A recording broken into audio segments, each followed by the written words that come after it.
I did a healing just now on mind control, which I'm going to post, I think, on Monday on my channel. But if you're struggling to break free, then this is something that will be blocking you. Now, one of the things that I was shown is that if you've been diagnosed with any sort of neurodivergent condition, such as ADHD, and you've taken medication, you have come into agreement with that condition. But not only that, you're basically saying that your mind is not your own, and that's how mind control can access you. But that it did, like the Lord showed me that it is also something that can come through the bloodline, and that also was true in this case. Sorry, my face is really itchy. And I saw it attaching itself to the amygdala, I can never say it, and it was sucking your emotions. So it really feeds off of your suffering a lot.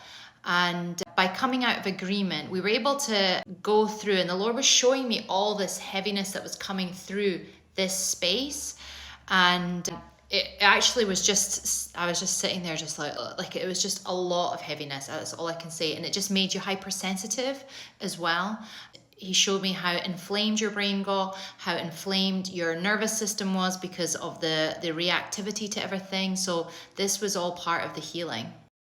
And he also showed me as well that when it comes to mind control, if you've already done healing, it will get smaller and smaller and smaller, and it will hide and camouflage more. So you might think, oh, I used to have it, but actually there's still distortions in your thinking, and it can like hide itself as like in different shapes and stuff like that you're not aware of. But if you tend to be quite passive, so you perceive that as maybe being laid back, then that is actually that version of you. And even when you think, why am I reacting to something that I'm not really bothered about? It's this part of you that is conflicting. Like your soul self isn't actually passive at all. It's a leader and doesn't like it when you're just sitting back and just letting people like control you, I guess. A lot of that was done, and there was just a lot of doors that were closed. But again, it's not something that is one and done, because it depends on your level of trauma and healing that you've done. So this might be the end, or you might have to go back and do it a few times, do your healing, and then come back to it again, because like I said, it just gets smaller and smaller before it gets fully delivered.